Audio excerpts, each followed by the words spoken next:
नमस्कार। कभी सोचा है कि कोई चीज एक ही समय में दो बिल्कुल अलग-अलग चीजें कैसे हो सकती है?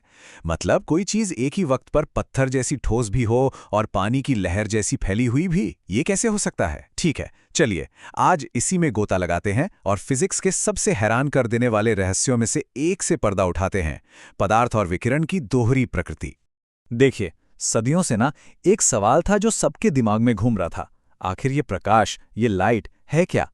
क्या ये पानी की लहरों जैसी एक वेव है या फिर ये रेत के दानों की तरह छोटे-छोटे कणों की एक बौछार है? हमें लगा था, अरे जवाब तो मिल गया, पर हम गलत थे। और सच्चाई तो हमारी सोच से भी कहीं ज्यादा अजीब निकली। अब इस पहेली को सुलझाने के लिए ना हमें पहले ये समझना पड़ेगा कि एक धातु के अंदर इलेक्ट्रॉन के लिए खेल के नियम क्या हैं। इसे आप एक एस्केप रूम जैसा समझ लीजिए, जहां इलेक्ट्रॉन को बाहर निकलने के लिए एक कीमत चुकानी पड़ती है। तो इस खेल का जो सबसे पहला नियम है वो है वर्क फंक्शन, जिसे हम फाइन नॉट से दिखाते हैं। अब ये है क्या? ये वो कम से कम एनर्जी है जो एक इलेक्ट्रॉन को चाहिए बस धातु की सतह से बाहर निकलने के लिए। समझिए कि ये बाहर जाने का एंट्री टिकट है। अब ये एनर्जी आप गर्मी से दे सकते हैं, किसी बहुत तगड़े इलेक्ट्रिक फील्ड से दे सकते हैं, या फिर जो हमारी कहानी के लिए सबसे जरूरी है वो है रोशनी से। और बस यहीं से हमारी असली पहेली शुरू होती है। जब साइंटिस्ट ने धातु पर रोशनी डालकर इलेक्ट्रॉन्स को बाहर निकालने की कोशिश की ना, तो उन्हें कुछ ऐसे अजीब सुराग मिले जिन्होंने फिजिक्स के सारे पुराने नियम ही तोड़ दिए। इस कमाल के इफेक्ट को कहते हैं फोटो इलेक्ट्रिक प्रभाव। होता क्या है कि जब लाइट यानी एनर्जी किसी मेटल की सतह से टकराती है, तो वो धड़ाम से इलेक्ट्रॉन्स को बाहर निकाल सकती है। इन बाहर निकले हुए इलेक्ट्रॉन्स को हम कहते हैं फोटो इलेक्ट्रॉन। और जब ये बहने लगते हैं तो बन जाता है इलेक्ट्रिक करंट। सोचिए, लाइट एनर्जी का सीधे सीधे इलेक्ट्रिकल एनर्जी में बदलना। और सबसे हैरान करने वाली बात, ये सब तुरंत होता है, पलक झपकते ही, कोई टाइम लैग नहीं। अब देखिए, उस जमाने की जो क्लासिकल वेव थ्योरी थी, जो मानती थी कि लाइट्स तो बस एक लहर है, उसके हिसाब से क्या होना चाहिए था? पहला कि जितनी ज्यादा चमकदार लाइट होगी, मतलब जितनी ज्यादा इंटेंसिटी, उतनी ज्यादा एनर्जी, तो इलेक्ट्रॉन्स को और भी तेजी से बाहर निकलना चाहिए, है ना? दूसरा कि इलेक्ट्रॉन थोड़ा टाइम लेंगे, धीरे धीरे एनर्जी सोखेंगे और फिर बाहर निकलेंगे। और तीसरा कि अरे भाई, लाइट किसी भी रंग की हो, क्या फर्क पड़ता है, बस उसे तेज कर दो और काम हो जाना चाहिए। लेकिन जब असल में एक्सपेरिमेंट हुए तो कहानी कुछ और ही निकली। तो पहला सुराग तो एकदम चौंकाने वाला था। जैसा कि हम इस ग्राफ में देख सकते हैं, आप लाइट को कितना भी चमकीला बना दो, मतलब उसकी इंटेंसिटी कितनी भी बढ़ा दो, बाहर निकलने वाले इलेक्ट्रॉन की एनर्जी बढ़ती ही नहीं थी। उनकी एनर्जी इस बात पर डिपेंड करती थी कि लाइट का रंग क्या है, यानी उसकी फ्रीक्वेंसी क्या है। उन्हें रोकने के लिए जो नेगेटिव वोल्टेज लगता है, जिसे हम स्टॉपिंग पोटेंशियल कहते हैं, वो हर इंटेंसिटी के लिए सेम टू सेम रहता था। ये बात तो वेव थ्योरी के बिल्कुल ही खिलाफ थी। और दूसरा सुराग तो इससे भी ज्यादा अजीब था। एक थ्रेशोल्ड फ्रीक्वेंसी होती थी, मतलब एक मिनिमम फ्रीक्वेंसी। अगर लाइट की फ्रीक्वेंसी इस लेवल से कम है तो भैया कोई इलेक्ट्रॉन बाहर नहीं आएगा, चाहे आप लाइट को कितना भी तेज क्यों ना कर दें। ये तो एक ऑल और नथिंग वाला मामला था, जैसे कोई ताला है जो सिर्फ एक खास चाबी से ही खुल सकता है, बाकी सब बेकार। तो नतीजा क्या निकला? अपनी तीनों बड़ी बड़ी भविष्यवाणियों पर क्लासिकल वेव थ्योरी बुरी तरह फेल हो गई। इलेक्ट्रॉन तुरंत निकल रहे थे, टाइम नहीं ले रहे थे। एनर्जी फ्रीक्वेंसी पर डिपेंड कर रही थी, इंटेंसिटी पर नहीं। और एक थ्रेशोल्ड फ्रीक्वेंसी भी थी जिसके नीचे कुछ होता ही नहीं था। अब ये तो साफ था कि हमें एक बिल्कुल नए आइडिया की जरूरत थी। और तब एंट्री होती है हमारी कहानी के हीरो की, अल्बर्ट आइंस्टाइन। वो एक ऐसा क्रांतिकारी आइडिया लेकर आए जिसने इस पूरी गुत्थी को ही सुलझा दिया। आइंस्टीन का आइडिया सच में क्रांतिकारी था। उन्होंने कहा, देखो भाई, लाइट कोई लगातार बहने वाली लहर नहीं है, ये तो एनर्जी के छोटे छोटे पैकेट्स की एक बौछार है।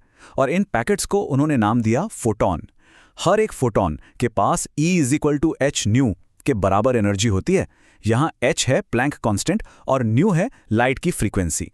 और सबसे जरूरी बात, एक फोटॉन अपनी सारी की सारी एनर्जी एक ही झटके में सिर्फ एक इलेक्ट्रॉन को देता है। ये एक 1-on-1 डील थी। और इसी आइडिया से निकली एक बहुत ही खूबसूरत और सिंपल सी इक्वेशन। आप इसे एक हिसाब किताब की तरह समझिए। जो फोटॉन की एनर्जी है h, वो है आपकी income, work function phi naught, यानी बाहर निकलने की जो कीमत है वो है आपका खर्चा। और जो बचा यानी इलेक्ट्रॉन की मैक्सिमम काइनेटिक एनर्जी के मैक्स, वो है आपका नेट प्रॉफिट। बस इस एक इक्वेशन ने फोटोइलेक्ट्रिक इफेक्ट के सारे रहस्यों से पर्दा उठा दिया। तो ठीक है, लाइट की पहेली तो सुलझ गई, लेकिन इसने एक और भी गहरे सवाल का दरवाजा खोल दिया। क्या कुदरत में, इस यूनिवर्स में एक तरह की सिमेट्री है, एक समरूपता? एक नौजवान फिजिसिस्ट थे, लुई डी ब्रोगली। उन्होंने सोचा, जरा सोचिए, अगर लहरें यानी रेडिएशन पार्टिकल यानी फोटॉन की तरह बर्ताव कर सकती हैं, तो क्या इसका उल्टा भी सच हो सकता है? क्या पार्टिकल्स यानी मैटर जैसे कि एक इलेक्ट्रॉन वो लहरों की तरह बर्ताव कर सकते हैं? ये प्रकृति की सिमेट्री पर आधारित एक बहुत ही हिम्मत वाली सोच थी। और जानते हैं क्या, वो बिल्कुल सही थे। हर चलता हुआ पार्टिकल, चाहे वो नन्हा सा इलेक्ट्रॉन हो या एक बड़ी सी क्रिकेट बॉल, उसके साथ एक वेवलेंथ जुड़ी होती है। इसी को हम डी ब्रॉगली वेवलेंथ लैम्डा कहते हैं, और इसका फॉर्मूला है लैम्डा इक्वल्स h/p, जहां h प्लैंक कांस्टेंट है और p उस पार्टिकल का मोमेंटम। अब सवाल यह है कि हमें रोजमर्रा की चीजों में ये लहर क्यों नहीं दिखती?